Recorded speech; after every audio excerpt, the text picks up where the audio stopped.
வரதட்சணை வரதட்சணை அப்படிங்கிற அந்த வார்த்தையை நான் ஒரு கொலைக்கு சமமான வார்த்தையாக தான் பார்க்குறேன். இப்போ கூட நீங்கள் ரீசன்ட் டைமில் பார்த்துருப்பீங்க, திருப்பூரில் ரிதன்யா அப்படிங்கிற அந்த பொண்ணுக்கு நடந்த கொடுமையை. உண்மையிலே இனி அடுத்து யாருக்குமே அந்த மாதிரி நடக்கக்கூடாது. ப்ளீஸ் ஆண்களை, இது உங்களுக்காண்டி தான். ஆண்களை பெற்ற குடும்பங்கள் உங்களுக்காண்டி தான்.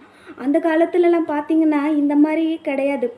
ஆண்கள் தான் பெண்களுக்கு வரதட்சணையா அல்லது ஏதோ ஒரு வேலை செய்து அந்த மாதிரி தான் பெண்களை மனம் முடிச்சிருக்காங்க. ஆனால் இப்போல்லாம் நீங்கள் அப்படி எவ்வளோ கேட்குறீங்க? பாவம், பொண்ணுங்களை பெற்ற அம்மாக்கள் ரொம்ப பாவம்.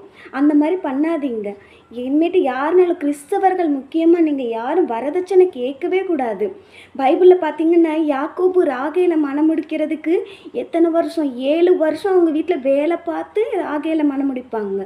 அந்த கேட்டிருப்பீங்க, ஆதியாகமம் 29ஆம் அதிகாரத்தில் இருக்குது, போய் வாசித்து பாருங்கள். அந்த மாதிரி ஆண்கள் தான் பெண்களுக்காக வேலை செஞ்சு வரதட்சணையாக கொடுத்து அந்த மாதிரி மனம் முடிச்சிருக்காங்க. எப்போ? முந்தைய காலத்தில் நம்ம பைபிளில் கூட இருக்குது. இப்போ பாருங்கள், ஆதியாகமம் 34ஆவது அதிகாரம் 12ஆவது வசனத்தில் பாருங்கள்.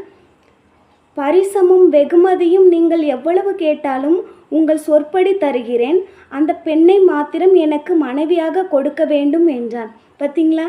அந்த பொண்ணுக்காண்டி நீங்கள் எவ்வளோ சொன்னாலும் கொடுக்குறேன்ட்டு அந்த ஆண் அவங்க அப்பாட்ட கேட்டு அந்த மாதிரி பண்ணியிருக்காங்க திருமணம். ஆனால் இப்போ என்ன?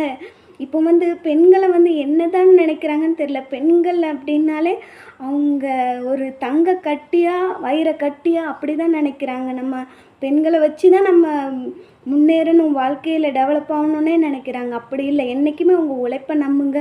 உங்களுக்கு ஒரு பொண்ணு பார்க்குறீங்கன்னா கிறிஸ்தவ குடும்பம், கண்டிப்பாக நீங்கள் வரதட்சணை வாங்கவே கூடாது.